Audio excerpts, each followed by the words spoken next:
Hi, my name is Nisha, and I have Chiari malformation type 1 due to Pseudotumor Cerebri. What that is I have symptoms that resemble a brain tumor, but it's not a brain tumor. It's actually, I have increased intracranial pressure that has pushed has built up so much tension that it has actually pushed part of my cerebellum outside of my skull. Your cerebellum is like, it almost kind of resembles cauliflower, but it has these two tonsil things on the bottom, and those are actually that, and part of my cerebellum has actually exited part of my the base of my skull. Typically, the only thing that goes through there is your brain stem, and that actually your brain stem actually turns into like your cervical, which is your neck.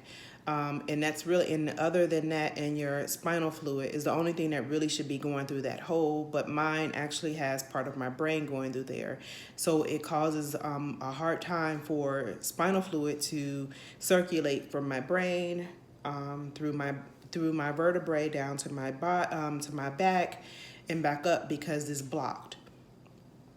So it causes me to have a lot of symptoms. Um, I first noticed my symptoms, at least I think the beginning of 2017 when we lived in North Dakota. Um, I didn't know, I had never lived in North Dakota, so of course I contributed a lot of my issues to that because I thought maybe it was just because it was so cold and my body just wasn't used to it. Because I moved from Georgia to North Dakota, and I started having this arm pain that was more of a tingling, like the feeling of like if you lay on your arm too long and it kind of goes to sleep, as they say. So it was like tingling all the way down from here, all the way down to my fingertips, and then it started happening, and my legs were hurting really bad. So I went to the doctor. He ran a bunch of blood tests, and he was like, oh, your vitamin D came back really low. So he gave me pills for vitamin D. It never really came up. So he was like, okay, well, let's study your blood. Let's kind of get your blood under the microscope. Let's see maybe if it's something like that. So my red blood cells came back kind of abnormal. They were really, really pink versus really, really red. So he said he wanted me to see an oncologist, hematologist, to kind of see if that was the issue. Also wanted me to see a GI specialist to have like a colonoscopy endoscopy to see if I had an ulcer. Just he just was kind of thinking outside of the box to see if there was something that we missed because it didn't show up on the blood test. And because it was my legs and my arm, he was like, okay, well, let's do some x-rays or CTs on your legs. Okay, we did that. Nothing came back. So, but he never ever thought to look at my brain or my cervical area, which I didn't either because I didn't contribute any of this to my head. I didn't know. Right after I started having these issues, I started nursing school. I remember days when I would be at clinicals and my legs would be like jelly. Like all of a sudden, like I would push through, I would get up because you couldn't miss clinicals. It was very important that, you didn't miss any because I knew we had orders to come back to Georgia. So I could not like repeat any classes. I needed to finish. So I pushed through, and I remember multiple times like running in the bathroom to have a talk with my legs, like, hey, we got to pull this together. Like we can't buckle, we can't fall, we can't have an injury because then they would instantly know something's wrong. But I was like, nope, I got to push through. I pushed through, graduated, never missed class. But as this was happening, my symptoms was getting worse. I started having headaches. It was more of a pressure type headache. So they've started in a occipital area, which is the back side of your head, the back part of your head, of your brain. I started having like pressure headaches. It was just like more just pressure that would be in the back side of my head. Then it kind of radiated to where it became behind my eye. So then I would think, okay, well, maybe it's my contacts. I'm going to take those off for a few days and I'll just wear my glasses. That really didn't help. Some days, you want to tell yourself it does, but it really doesn't. And then we moved back to Georgia right in the middle of season changing. It was the end of May, beginning of June. So it was a lot of pollen. So then I thought it was my allergy. So I went to the doctor. The headaches were really bad. I was sneezing. When I would sneeze, it would feel like, the brain freeze that you get from like a slushy or icy or something. If you drink it too fast, I would have those symptoms when I would cough or when I would sneeze or anything like that. And I was like, okay, this is weird. It's like a dizzy feeling. And the headaches just continue to always be like just right-sided, along with the weakness in my legs, as well as the issue with my arm that never stopped. So, of course, my doctor gives me Claritin. I come back to her, I'm like, okay, so this is not really helping. I'm having all of this tension in my neck. I'm really in pain. So she's like, oh, she's like, oh, you're very tight. You need to probably have a massage. Okay, sounds great. I like massages. So I went ahead, a couple massages. I would get temporary relief. And when I say temporary, I'm talking about maybe 2 days, maybe 3. Never really last. I would go back to her. It's a family practice. They didn't really know. It's a small area that we're in. They really didn't know what to do for me. Fast forward to February of this year. Now, nope, that's matter of fact, let's go back. So the leg issue just continued to get worse. So she finally decided to send me to a neurosurgeon. There is one neurosurgeon practice in the area I am in. I'm about maybe an hour and a half from Atlanta. So there's one. So he wanted me to have a lumbar and a cervical MRI. Had both. Went in. He walks in. Did not discuss anything with me.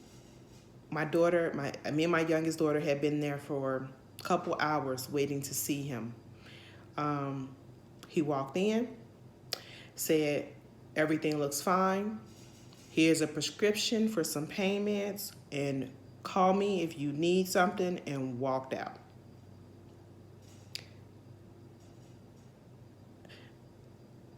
Okay, so I don't know if I mentioned, I am a nurse, and I know a little bit about the body, and I know that's not how, even just as a patient, period, I was livid. I've waited over 2 hours to see you for you to tell me nothing. So he had a colleague that had come in the room with him, and on the colleague's face, I can tell he was not being honest. So I said, hey, to the colleague, and he says, I said, so nothing was found on my cervical MRI?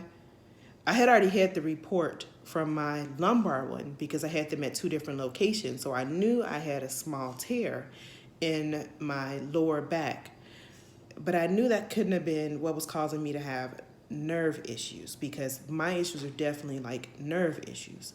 So he looks like he was afraid to say anything, but he says, oh, you just have like a small bulge, a little bulge from C2 to C5 or C3 to C5, but it's nothing to really worry about. It's nothing, surgically we can do for that, or we should do for that. But, if your pain gets worse, you should definitely come back. Needless to say, I did not. So I went back to my doctor and I said, did you get a report from him or anything? And she says, well, yeah, and he said that you're fine, da-da-da-da. And I'm like, no, it's time to change doctors. So one of the doctors I work with at the hospital also has a family practice, and I just love, love the personal touches and his empathy and his ability to listen and the way that he gives care to all of the patients in the hospital, even when it's not his patient and he's just rounding because he's on call. It was the first doctor in this whole area that made me feel like he would be perfect for me. He wasn't in my network because I have TRICARE Prime, which, he wasn't in the network. But he's like, I can get in network. So he said, but I can see you before. And I said, no. You need to be paid. He said, I can see you before. I said, no. Once again, I can wait. So it took a little while for him to get in network. So come February, I was at work. I have a grandson, and he's a baby. He started daycare, and he came home with his first cold. He passed it on to me. And boy, when I tell you, I thought I was going to die. I thought I was going to die. I had the worst head pressure I had ever had in my life. I thought it was, I had never had I never had a cold growing up. So sometimes I thought maybe I was over exaggerating because I've never, and I know that sounds crazy, but I never had a cold as a kid. Never. I never had a cold until we moved to North Dakota. I went to the ER because I almost passed out at work. I was blowing my nose and I literally almost went down. Like, it was the worst feeling ever. Like, it was like brain freeze on steroids. I could not really, like, I had the feeling in my ears that was more like, when you're on the airplane and you're changing altitudes and your ears are plugged, so you have to keep swallowing. No matter how much I swallowed, my ears were still plugged. My head was going to explode. My body was in pain. I was like weak. I was done. I was like, oh my goodness, today is the day I got to go to the ER. So I, go to the desk. I was like, hey, to my charge nurse, like, can you cover my patients? I need to go to the ER. So I go to the ER and I ask for a head CT. I'm like, this is more than a cold. Something's not right. I know my body. Something's not right. He says, well, what? I tell him my symptoms. And he goes to look in my right ear. Now take it. This is the side that I'm having the most head pain on. And it's the moment he went to look in my ear before he could even get the thing in my ear to look, it felt like someone was stabbing me with a knife. He instantly diagnosed me with, a cold or whatever, and said I had swimmer's ear/ear infection.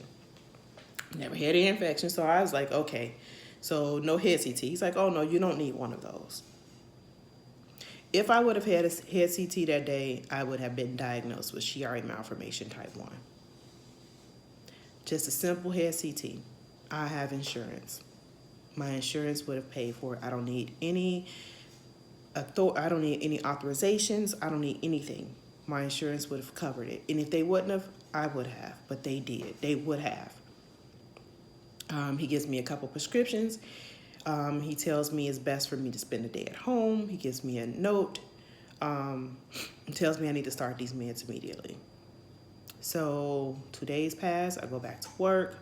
I run into the doctor that I contribute all of this to, and I tell him, so here's the situation. He's like, hey, so I'm approved. I can see you. Come see me tomorrow on your day off.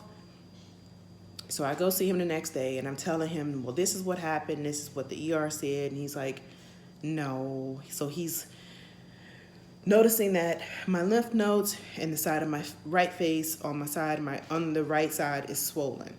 So he's asking me if I've had the mumps shot. And I'm like, yeah, I've had that. He's like, are you sure? Because mumps are back and measles are back. And I'm like, yep, I've had all of that.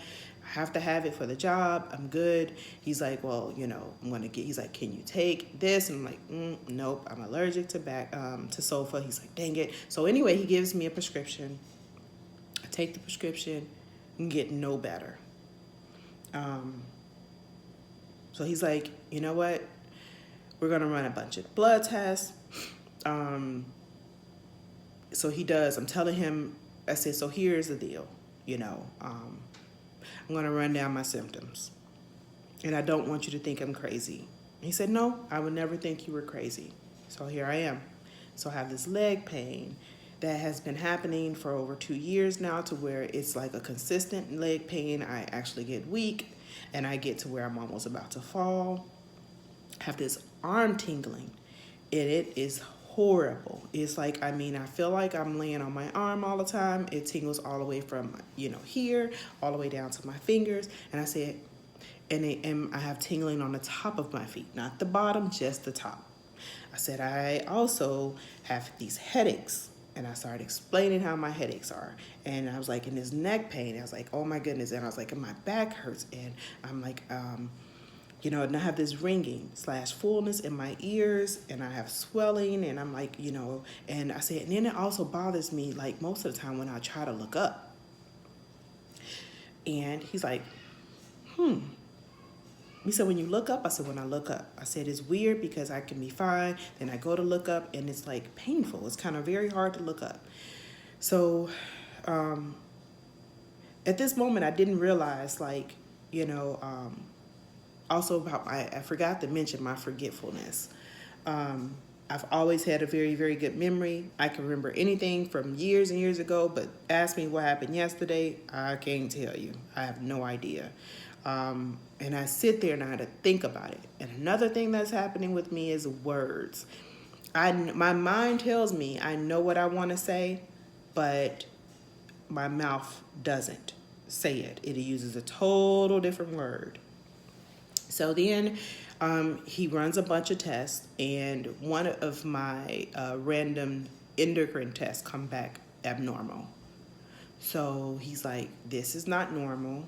I think I may have an idea what's wrong with you, but you need to see an endocrinologist because you may have a pituitary tumor. Okay. He's like, but we need to do a brain MRI just to make sure. Okay, that sounds good. We're getting somewhere now. So I have a brain MRI, and he calls me 2 days later. I'm anxiously waiting. He's like, beating around the bush. He's like, so you don't have this tumor. However, you have Chiari malformation type 1. So I'm at work. I have no idea what this is because, like I said, I've never heard of it.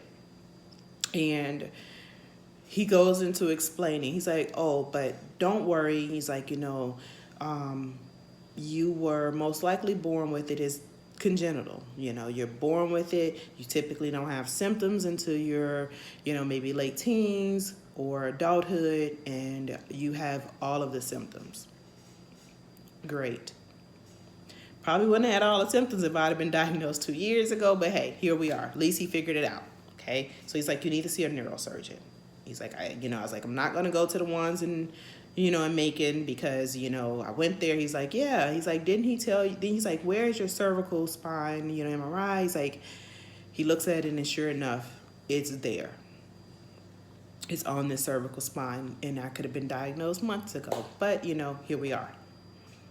So finally, he's like, but I still want you to see an endocrinologist. Okay, fine. Which I see tomorrow because they're pretty books. But anyway, I do my research and I find one in Atlanta because I just refuse to go to anyone when it comes to your brain. You can't play around with things like that. And also, I'm still pushing through school, taking 17 credit hours, working 2 jobs. Did I mention I have a new grandbaby? And I'm doing all of this in pain. But I'm still pushing through, but my symptoms are only kind of getting worse. So I finally find a neurosurgeon that I felt comfortable with. He is actually called the brain expert. He's great. I met with him, and he says, I go through my list of symptoms with his nurse, and he comes in. He is very, very nice. He introduces himself to me and my husband, and he says, "You definitely have Chiari malformation type 1." I said, "Okay." He says, "Would you like to see the pictures of your brain?" I said, "Yes." So he takes me into the room and he shows us, my brain, and, and I'm speechless because it doesn't even look normal. He said, "But I don't believe you were born this way."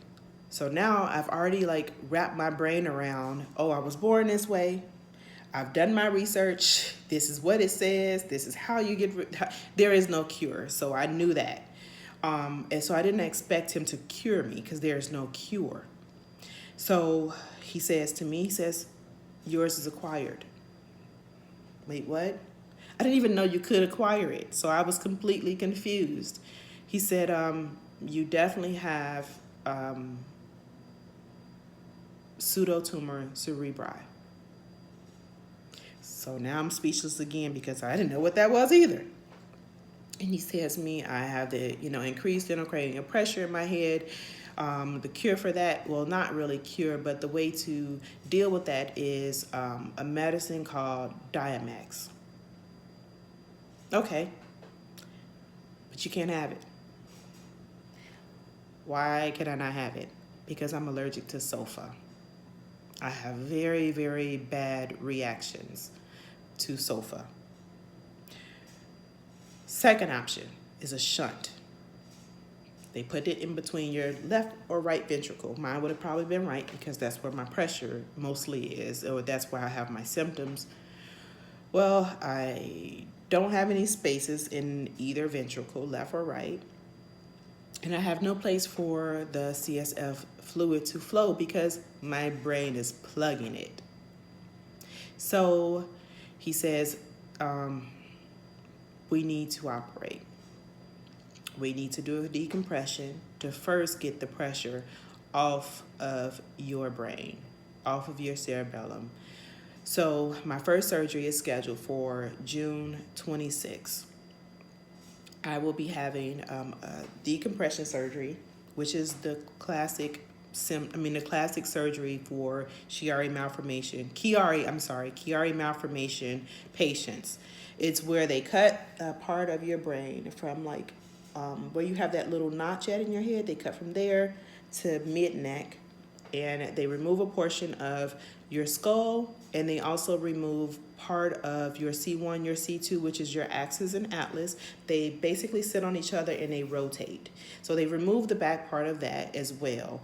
And then they put in a mesh expander so that it relieves the tension off of your cerebellum. Well, we're fingers crossed that will take care of everything. If it doesn't, in a few weeks, if I'm not starting to feel better, then there's a good chance that I would need a lumbar puncture with possibly a shunt in my lumbar area.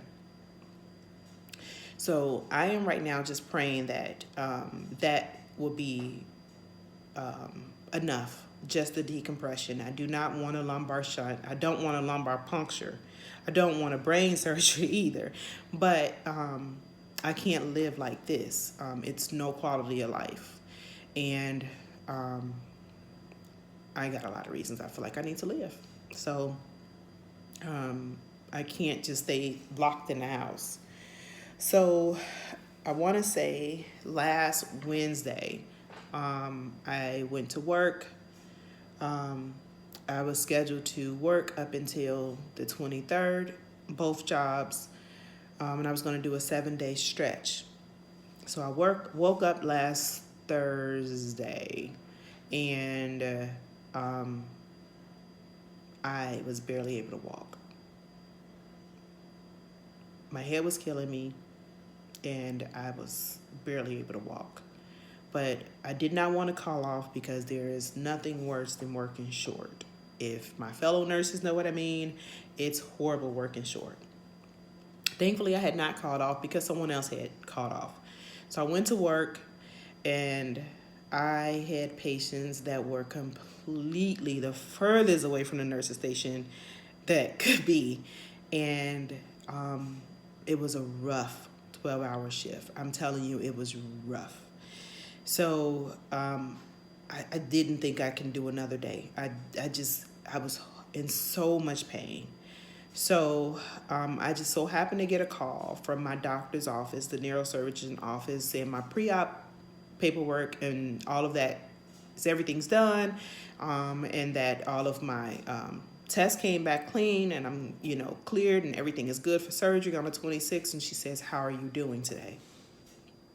Said it's a bad one, and I go into how I'm struggling to walk, and she says, "It's time for medical leave.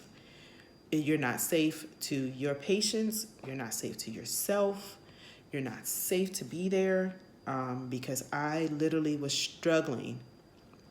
That morning, I walk into a patient's room, and I have on my Apple Watch, so it has the date on it, and I am attempting to write the date and my information and my text information on a board, and I cannot grasp that it was the 6th, June 6th. I could not. Even though the patient kept saying it, I'm looking at my Apple Watch, my hand would not write it. Like, it would not connect. I could not, and I felt so stupid.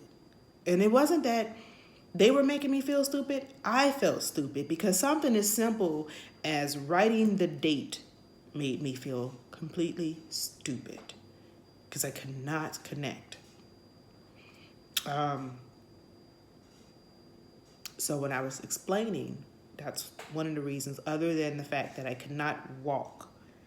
Barely, it was killing me. It was killing me to walk up and down the hallways. I ended up going on medical leave. It took me 2 days to recover from that one day. So I've been home on medical leave. I've been resting up. I haven't been doing a whole lot. I'm feeling a little bit better than I was last week. I'm as ready as I can be as far as my surgery. I have a great support team.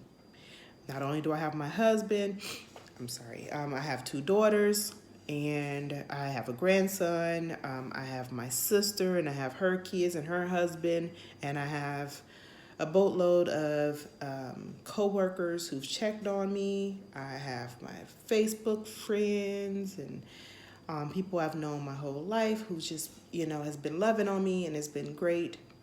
I'm scheduled to have the surgery. It's supposed to last a few hours.